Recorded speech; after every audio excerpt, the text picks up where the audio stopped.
Saqqara es la primera manifestación de los avanzados conocimientos en todos los campos de los sacerdotes de la Escuela de Misterios de El Ojo de Horus, cuyas ruinas llegan hasta nuestro tiempo. Allí se construyó la primera pirámide sobre la Tierra después del diluvio. Se usaron por primera vez bloques modulares de piedra para construir un edificio.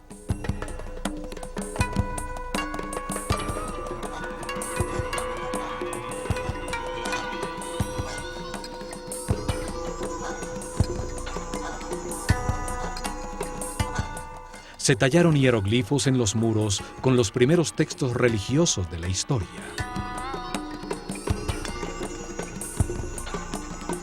Allí se construyó un enorme complejo subterráneo, 12 pisos bajo tierra, con cámaras y galerías decoradas con los primeros baldosines de cerámica horneados por el hombre. En estas cámaras, bajo tierra, se encontraron más de 40.000 urnas, cuencos y vasos de alabastro. ¿Para qué servían? ¿Qué lograrían al realizar con tanto esfuerzo túneles, cámaras y salones 30 metros bajo tierra? ¿Cómo iluminaron estos espacios para poder realizar el difícil diseño cerámico de sus muros?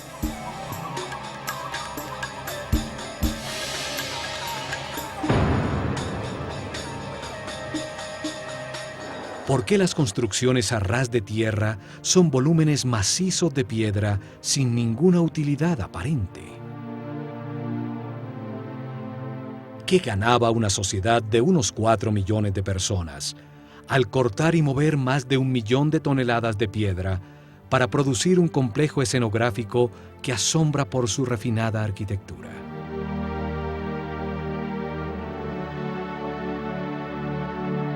¿Para qué producir un trabajo tan elaborado de tallas en piedra, columnas, bajorrelieves y refinadísimos detalles arquitectónicos para adornar una fachada que no tiene nada en su interior? ¿Cómo pueden darse simultáneamente avanzadas tecnologías que aparecen por primera vez con algo tan inexplicable racionalmente? Saqqara es uno de los misterios más grandes de Egipto. Su historia nos revela las más increíbles respuestas. Comenzando por el genio multifacético, el fabuloso personaje que la diseñó y dirigió su construcción. El arquitecto Imhotep, cuyo nombre significa el sabio que viene en paz. Sumo sacerdote de la Escuela de Misterios de El Ojo de Horus, tiene uno de los lugares destacados en la historia del hombre. Primer ministro, gran visir y canciller del faraón Djoser, que reina en la tercera dinastía, alrededor del año 2800 a.C.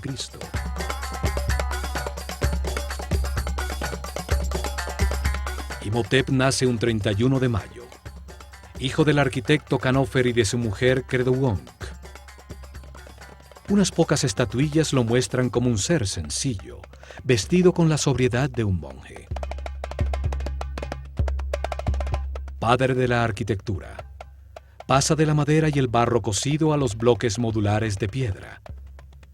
Diseña las primeras columnas talladas con flores de loto en el capitel, los más refinados detalles arquitectónicos. La armonía de Saqqara resalta su maestría.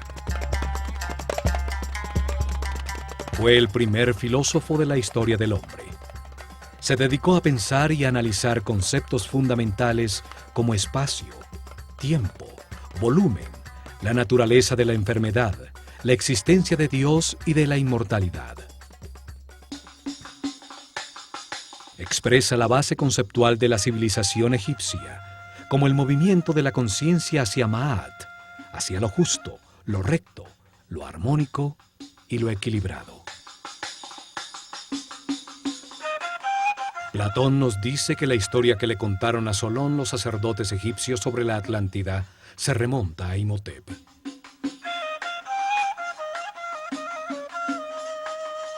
Astrólogo y astrónomo, realizó el primer registro sistemático de la bóveda celeste. Deja los primeros mapas de las constelaciones. Demuestra su conocimiento de la precesión de los equinoccios al usar los cambios de era para determinar las etapas de revelación en el desarrollo espiritual de la civilización egipcia. Pero fueron las grandes dotes de Imhotep como médico las que lo convirtieron en un semidios. Solo 50 años después de su muerte, el faraón Miquerinos le dedicó un templo que fue sitio de peregrinación y curaciones milagrosas. Los griegos que estudiaron en Egipto y que le cambiaron el nombre a todo el mundo, lo llamaron Asclepios o Esculapio, para marcar sus logros como médico. También lo llamaron Hermes Trismegistus, el 3 veces grande, por sus dotes como filósofo y físico que reveló las bases de cómo funciona el universo. Imhotep fue el primero en recopilar información sobre cómo diagnosticar y curar muchas enfermedades. El caduceo, que hoy es el símbolo de la sociedad médica, era la vara de poder de Imhotep. Con ella medía la cantidad de energía vital que un ser humano ha aprendido a procesar en su interior.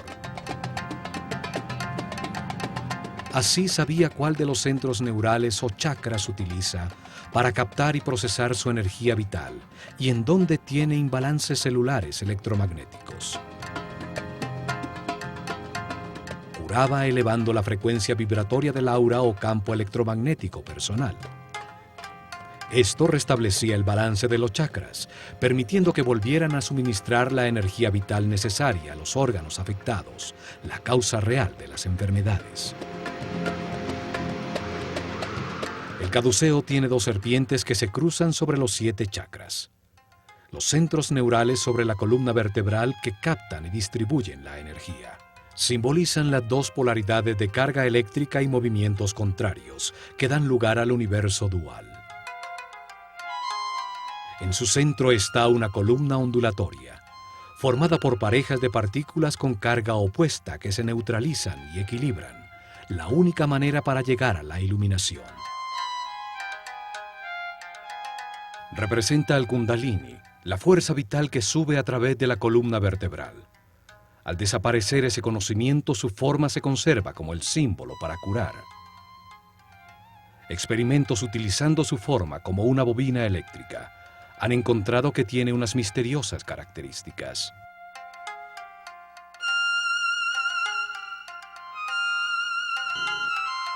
Al aplicarle corriente no se detecta ningún campo de fuerza, a pesar de comprobarse sus efectos, pues resuena en todas las frecuencias y longitudes de onda. Se pudo utilizar como emisor y receptor de señales radioeléctricas al alinear sus ejes de hierro, como si emitiera señales de láser. El papiro médico Ebers muestra la manera como Imhotep mezclaba la magia con la medicina. Sus fórmulas y remedios para sanar están llenos de rezos y encantamientos, pues consideraba que la medicina no curaría si no se le había dado poder con la energía de la palabra.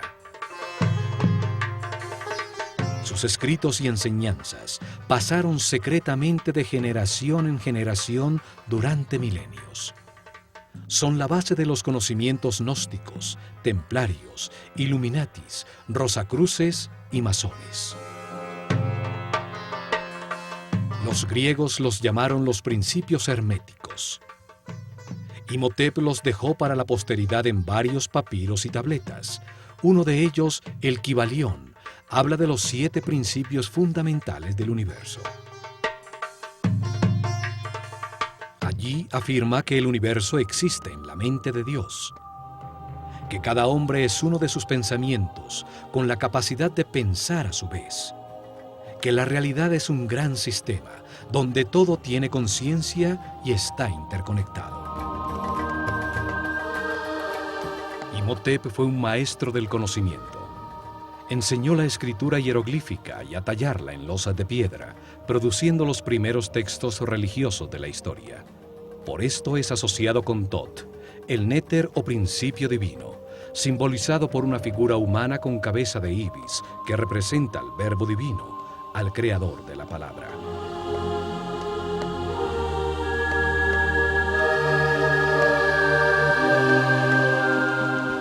duda que Imhotep fue un espíritu muy especial. El paso del tiempo lo convierte en un mito, asociado a la divinidad con distintos nombres. Tot, Mercurio, Quetzalcoatl, Esculapio, Hermes Trismegistus, el 3 veces grande. El término hermético se convierte en sinónimo de sabiduría secreta, la que una vez estuvo en las mentes de los sacerdotes del Ojo de Horus, uno de cuyos primeros sumos sacerdotes fue Imhotep, el sabio que viene en paz.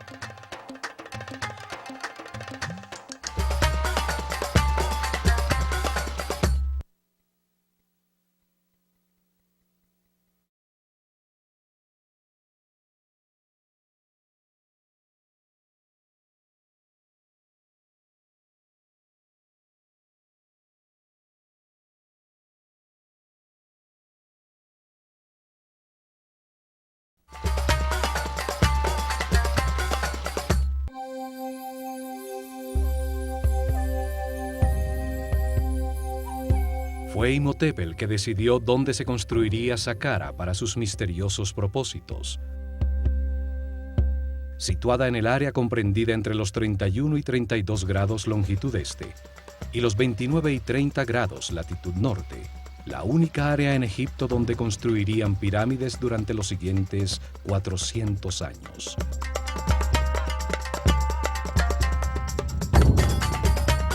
En una zona desértica a 14 kilómetros al sur del Cairo, al lado de Memphis, la desaparecida capital de Egipto. En Meidum, Awara y el Laún están las más al sur, y en Abu Rawash la pirámide más al norte. Sobre una plataforma de piedra que va hasta Giza, 50 metros por encima del nivel del río, hecho que garantizaba que el nivel freático de la zona no inundaría los trabajos subterráneos que tenía planeados. En una zona donde existen otras 8 pirámides menores, construidas en las dinastías 4, 5 y 6. Exactamente sobre uno de los nodos principales de la malla electromagnética del planeta, donde mejor se puede utilizar la fuerza de su energía telúrica para hacer vibrar una gran masa de piedra. En esta área ocurren los efectos electromagnéticos naturales más poderosos del planeta. Allí está localizado uno de sus chakras. Por allí pasa la corriente telúrica, la carga tierra negativa que lleva su energía vital. Un sitio mayor de confluencia de las llamadas Lee Lines, perfecto para que un gran volumen de piedra, con alto contenido de cristales de cuarzo, al vibrar produzca energía estática negativa por la fricción de sus moléculas. La atmósfera en este sector está cargada con 500 voltios por metro cuadrado de corriente positiva, 5 veces lo normal. Es un punto de poder en el planeta que aumenta los efectos energéticos de la pirámide que Imhotep construyó. Esta ubicación de Saqqara era fundamental para poder utilizar la pirámide como un condensador eléctrico que captaba como una antena la energía positiva de la atmósfera en los cristales de cuarzo de las losas de granito que una vez forraron la superficie de sus caras.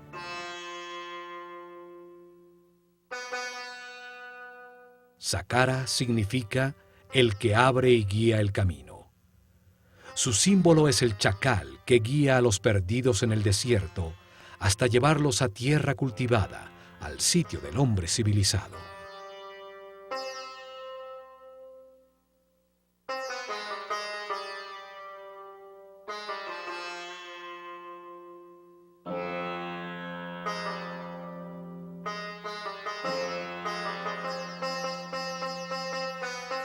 A lo lejos, lo primero que debía verse era la blanca pirámide, recortada sobre el larguísimo muro, el primero realizado por el hombre en bloques de granito cortado con sofisticados bajorrelieves y dinteles.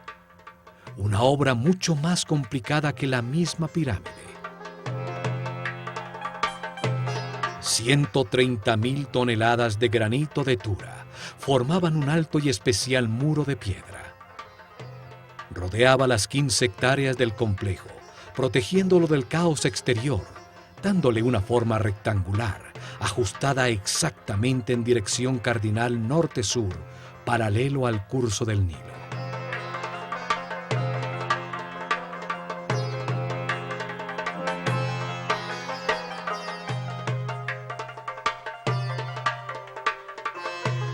El muro tenía 10 metros de alto, aproximadamente 4 pisos de un edificio actual.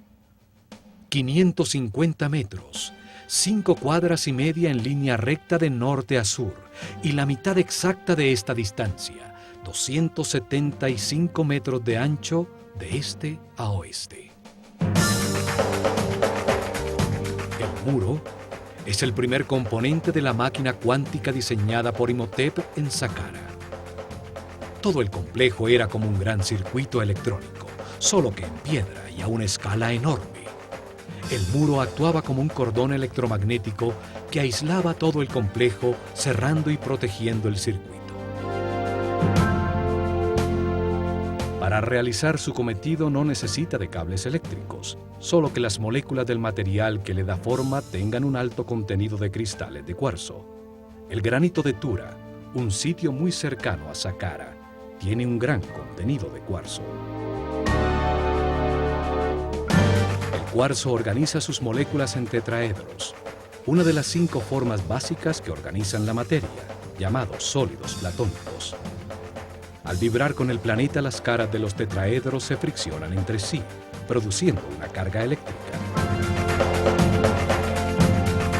Los 85.000 metros cúbicos del muro de granito contenían una enorme cantidad de cristales de cuarzo que generaban un poderoso campo de fuerza, una onda radioeléctrica constante. El muro es parte integral de un complejo captador de energía electromagnética cuyo corazón estaba en la pirámide escalonada que con sus 66 metros de altura dominaba el complejo.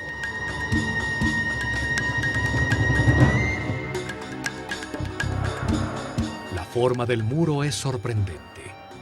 Entraba y salía para producir bastiones y pórticos a intervalos regulares. Bajorrelieves verticales enmarcaban los pórticos que embellecían y regularizaban el conjunto, produciendo una sensación de armonía con un estilo arquitectónico casi ultramoderno.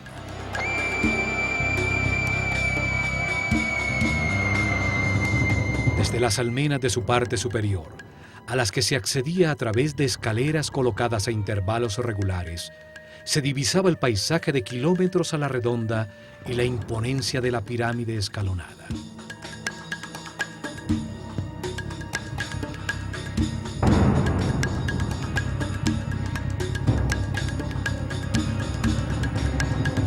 No solo es la primera construcción monumental en piedra tallada del hombre, sino que además tiene una serie de detalles arquitectónicos que indican una maestría y un conocimiento que nunca fueron superados en todo el desarrollo posterior de su civilización.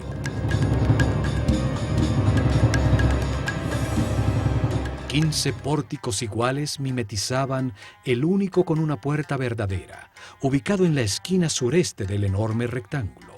Enmarca un estrecho corredor de acceso que solo permite entrar uno por uno a los visitantes de Saqqara.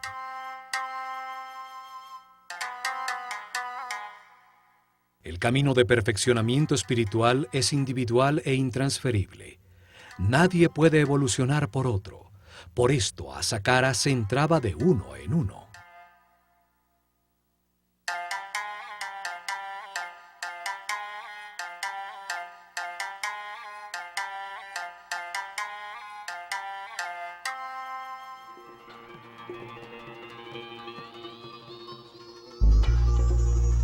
Un muro tan alto, con 14 pórticos falsos y uno solo verdadero, una entrada tan estrecha, pareciera haber sido diseñado con propósitos de defensa. Sin embargo, Saqqara nunca tuvo una puerta en su única entrada. La tecnología aplicada restringía el acceso a los seres con mentes primarias, con un aura o campo eléctrico personal cargado negativamente. Desde el largo corredor bajo el muro y a lo largo de toda la galería de las 48 columnas, existía un poderoso campo de fuerza que amplificaba los sentimientos del visitante. Si había odio, miedo o inseguridad en sus corazones, su propia angustia amplificada les impedía el acceso.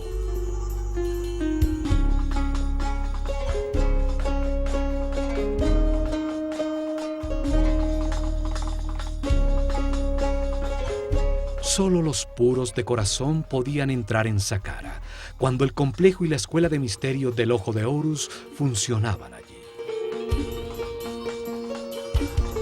La imponente galería tiene 48 columnas. Su forma esotérica es la misma del DNA humano. 20 pares de columnas estrechamente unidas a sus muros, dispuestas en el sentido que recorre el Sol, sobre el eje de avance de la energía, la espiral entorchada de la molécula. 4 pares de columnas en el salón transversal al final de la secuencia simbolizan la capacidad adicional que diferencia al ser humano del animal para almacenar, analizar y procesar la información.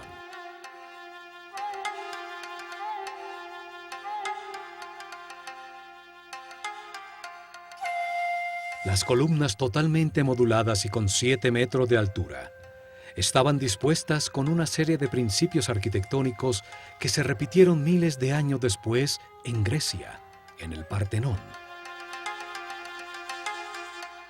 Cada columna tenía la forma de un haz de papiros. El cilindro tenía una ligera convexidad y se estrechaba en su parte superior, acentuando su verticalidad para engañar la vista, que sin este truco las vería curvas desde lejos.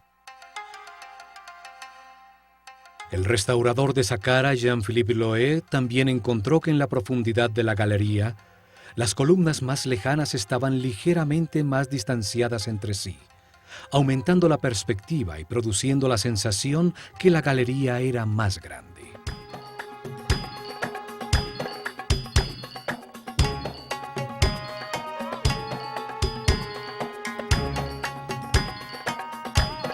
Al atravesar la galería se llega al salón transversal de las 8 columnas, unidas entre sí por módulos de piedra que enmarcan la salida al gran patio de las serpientes, en cuyo lado norte brillaba espléndida la pirámide escalonada.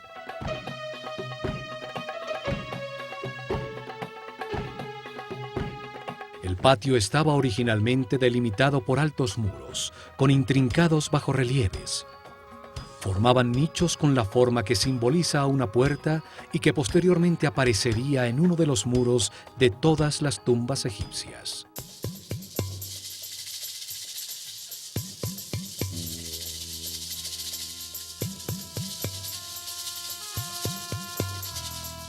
Cada puerta estaba rematada por un friso horizontal, decorado por una cobra.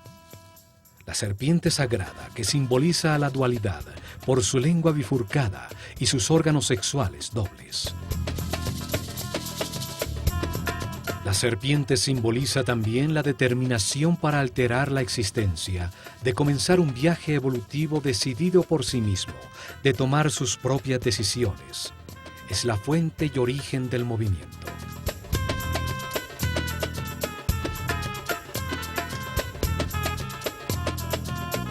En este patio se realizaron muchas ceremonias, la mayoría con discípulos de la escuela. Pero una vez al año, el faraón llegaba a este escenario para ser coronado nuevamente por el sumo sacerdote del Ojo de Horus, con la corona blanca y roja que simbolizaba su poder sobre todo Egipto. También al cumplir 30 años de su reinado, se realizaba una ceremonia de renovación llamada el Heb-Sed. En ella, el faraón corría ataviado solamente con las insignias de su poder alrededor del patio de las serpientes para rejuvenecerse conceptualmente y demostrar su fortaleza para gobernar el plano físico. El muro sur del patio formaba la fachada de la llamada tumba sur, una capilla falsa, hecha de piedra maciza con techo abovedado, cuya verdadera función era disimular uno de los dos accesos al complejo subterráneo.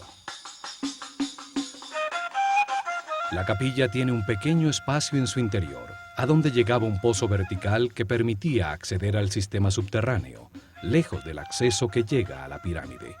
Esta profunda excavación descubre la escalera original de acceso al complejo subterráneo. Los dos pozos verticales de acceso, el de la pirámide y el de la capilla sur, fueron encontrados sellados con tapones circulares de granito que pesaban más de 10 toneladas. La capilla en la superficie era solo una fachada falsa para este acceso. La verdadera vida de Saqqara estaba bajo tierra. Desde este acceso en la tumba sur, se llega a cámaras y galerías subterráneas, y sale un túnel que termina exactamente bajo la galería y póstile de acceso.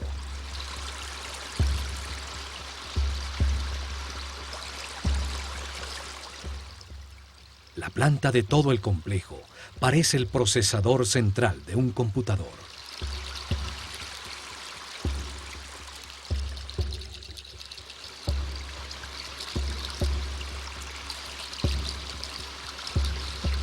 Saqqara fue el primer experimento con la forma piramidal para aplicar y perfeccionar una tecnología cuántica, cuyo objetivo era acelerar el perfeccionamiento espiritual de los discípulos de la Escuela de Misterios del Ojo de Horus.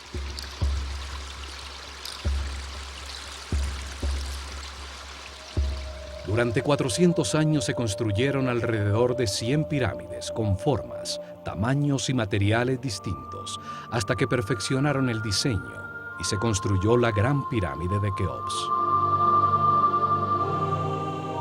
Conocimientos heredados de la civilización atlante para convertir masivas formas piramidales en máquinas cuánticas para la producción de columnas ondulatorias estacionarias de energía que permitían elevar la frecuencia de vibración de los iniciados.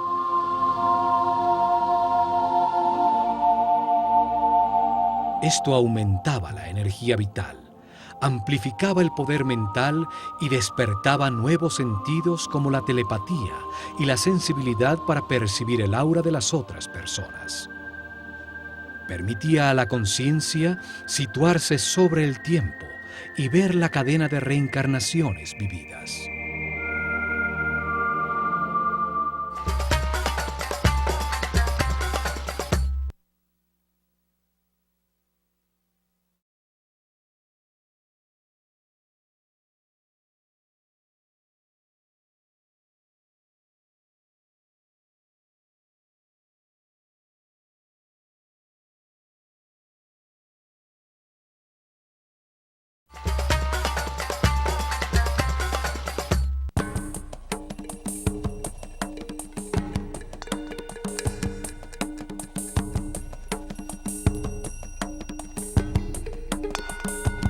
En el lado por donde sale el sol, en el patio de las serpientes, aún permanecen erguidas 3 columnas que formaban el centro del llamado Templo Real del Heb-Sed, un pabellón utilizado por el faraón y los sacerdotes del Ojo de Horus durante las celebraciones.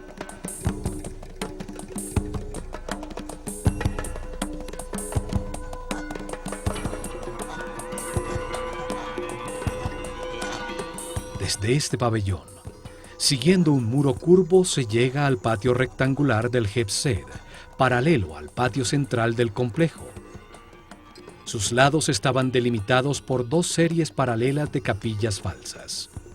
Son realmente una fachada elaborada sobre un bloque de piedra maciza.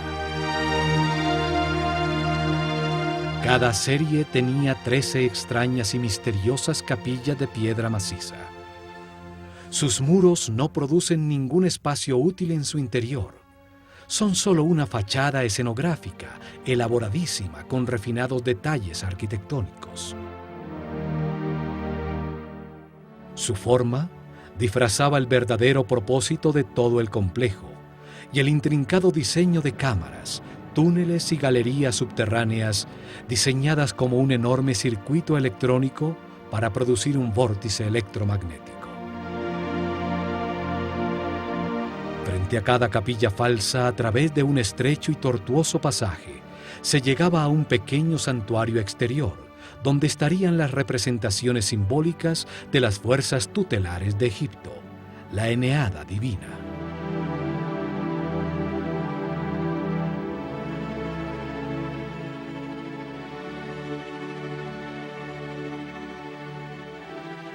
Los muros exteriores estaban profusamente decorados con altos y bajorrelieves de puertas y ventanas falsas, cercas falsas de madera, series de jets, columnas tipo flauta, en fin, una escenografía completa tallada en piedra. Al norte del patio de las capillas falsas, exactamente al este de la pirámide escalonada, están las llamadas Casa Sur y Norte, dos construcciones mucho más grandes pero igual de falsas.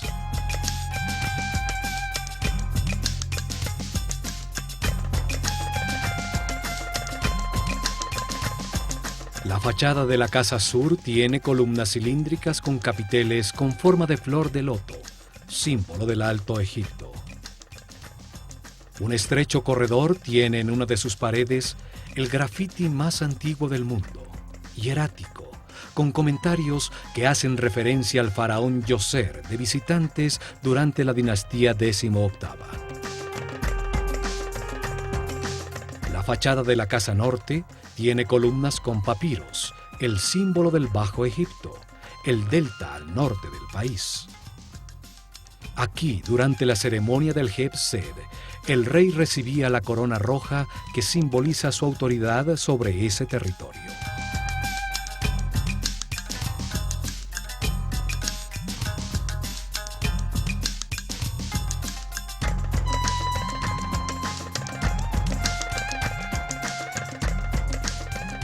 Entre la Casa Norte y el llamado templo funerario de Djoser se encontró el llamado Serdab, una pequeña capilla con dos orificios en uno de sus muros. A través de ellos atisbaba hacia el patio exterior una estatua sentada del faraón Djoser, recibiendo la brisa vigorizante del viento norte.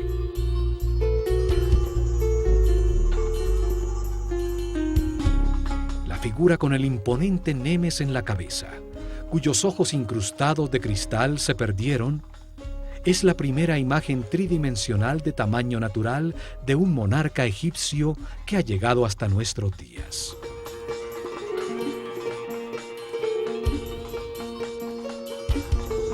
Observa desde hace milenios el estupor que causa a todos los visitantes de Saqqara las construcciones falsas contenidas en sus muros. El disfraz que esconde a la poderosa máquina cuántica. Escucha desde allí las teorías que afirman que Saqqara fue su tumba nunca utilizada.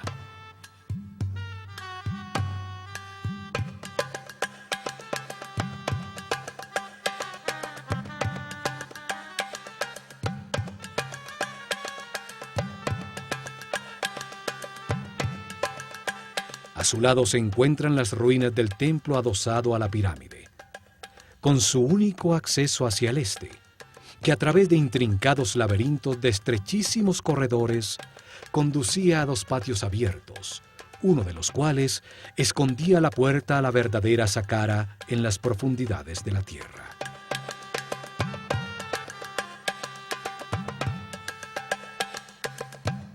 Este patio disfraza el acceso principal a los subterráneos.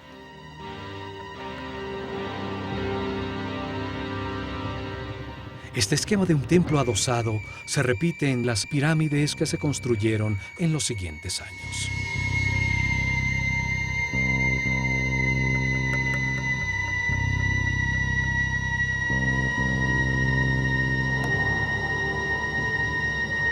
Saqqara fue abandonado con la llegada de la era de Ram, alrededor del año 2320 a.C., cuando se construyó la pirámide de Keops.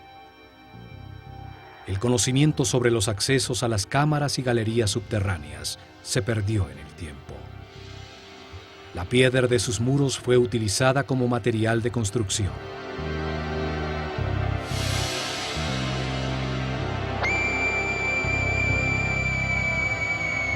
Muchos nobles de períodos posteriores construyeron sus tumbas en este lugar sagrado. Hoy se cree que fue un cementerio y que el complejo original es la tumba del faraón Djoser. En la dinastía XXVI, en la decadencia de la civilización egipcia, ya nadie sabía que el templo adosado escondía la entrada a su cámara principal. Por orden del faraón cavaron un largo túnel desde la cara sur bajo la pirámide, creyendo que allí estaba la entrada.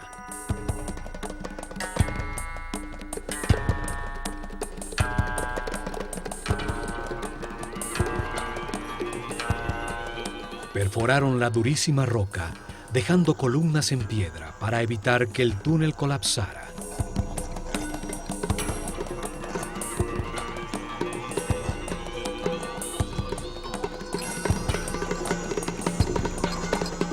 Hasta que llegaron a la cámara central, un espacio vacío de 12 pisos de profundidad. Un pozo vertical con la forma de un obelisco virtual en el corazón de la pirámide.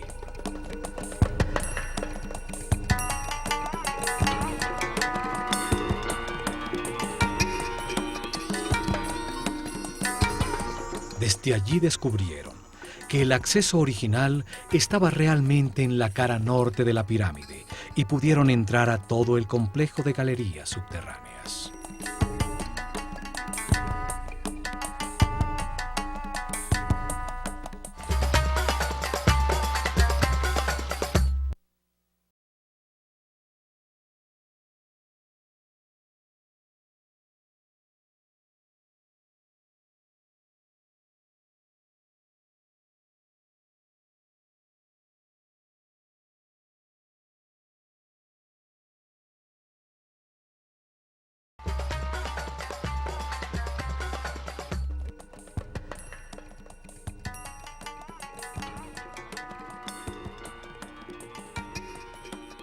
La construcción de Saqqara se realizó en 3 etapas, planeadas desde el comienzo por Imhotep. Las etapas permitían que el complejo fuera creciendo y que la pirámide se expandiera como el cuerpo de un ser humano. La primera etapa comienza con la construcción de la columna vertebral del complejo, la excavación del pozo vertical de la pirámide que baja hasta una profundidad de 30 metros, 12 pisos de profundidad, que equivalen al 50% de la altura total de la pirámide terminada.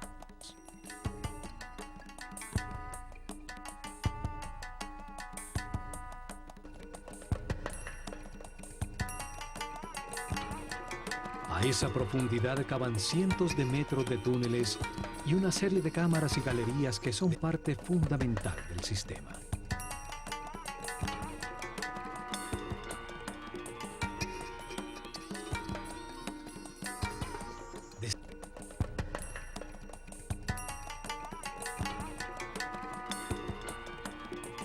En la segunda etapa, construyeron sobre el complejo subterráneo una pequeña pirámide escalonada.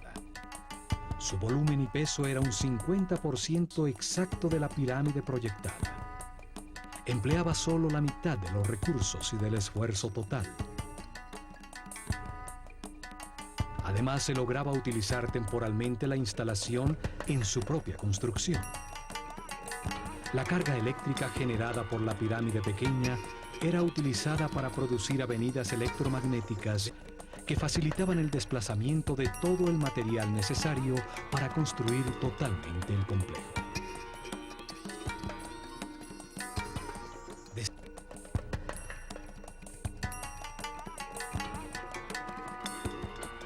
Partiendo del frente de la pirámide, se colocaban a distancias regulares una serie de pilares llamados Yed, que transferían del uno al otro la carga de iones negativos generados por su masa en vibración.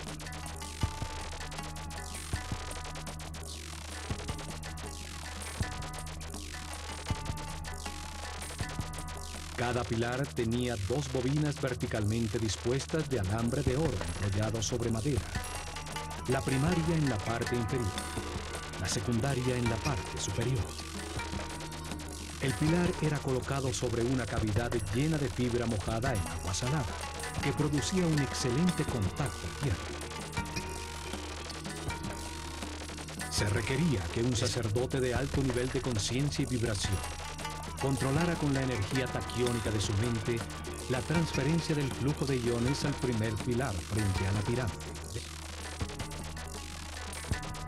Desde allí la carga eléctrica fluía de manera regular de pilar en pilar, generando una avenida electromagnética, hasta llegar a Tura, a corta distancia de Saqqara, frente al Nilo, en el rango de poder de la pequeña pirámide, donde se encontraban las canteras de granito de cuarzo.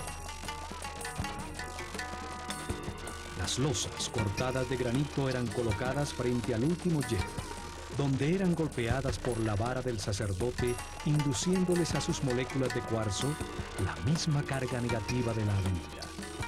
Las dos cargas iguales se repelen y el bloque levitaba.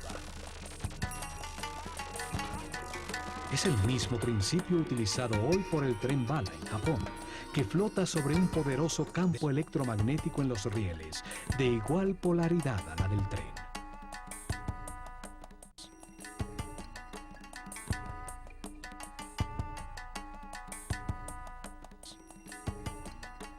Así, con la primera línea de transporte electromagnético, pudieron mover fácilmente toda la piedra que necesitaban en la tercera etapa. Las 425.000 toneladas de piedra para ampliar la pirámide y las 135.000 toneladas de granito de Tura para el muro exterior.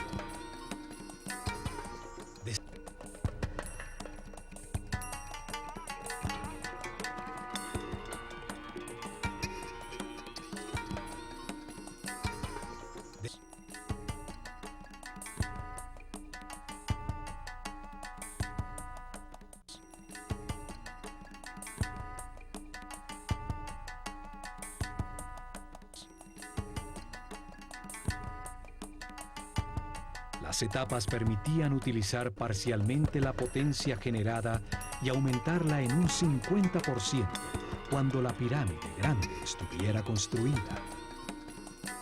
La potencia total garantizaría una avenida electromagnética que llegaría hasta Maidu, el llamado punto medio entre Saqqara y las canteras de granito rojo en el Alto Egipto.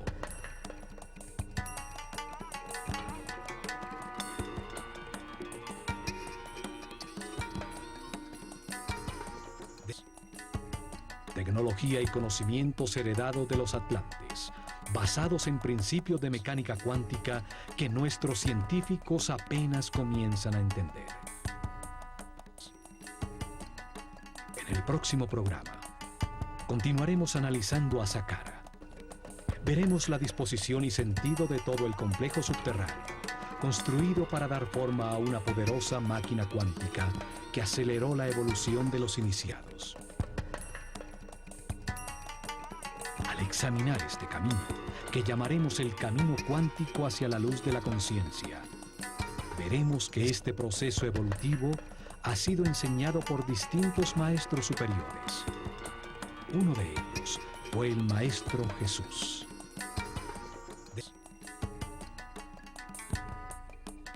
Él dijo que si seguíamos el camino de la luz y de la vibración en amor, realizaríamos cosas aún más grandes. Se refería a la utilización de las partículas subatómicas de la luz, la energía taquiónica, la fuerza creativa que dio forma a este universo.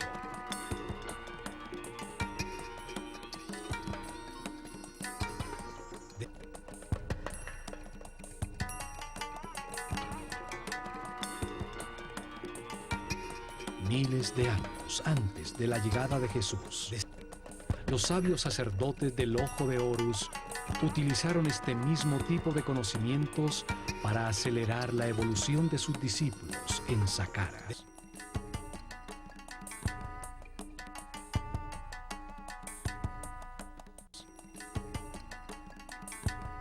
Construyeron masivas formas piramidales, máquinas cuánticas para la producción de columnas ondulatorias de energía que utilizaron para elevar la frecuencia de vibración de los iniciados.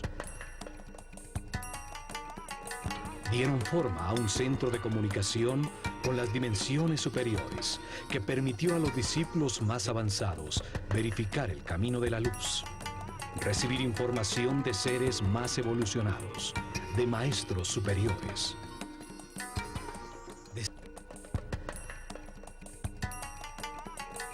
En el plano físico, al producir avenidas electromagnéticas y efectos de superconductividad en distintos materiales, facilitaron la construcción de sus templos, los libros vivos de la Escuela de Misterios del Ojo de Horus.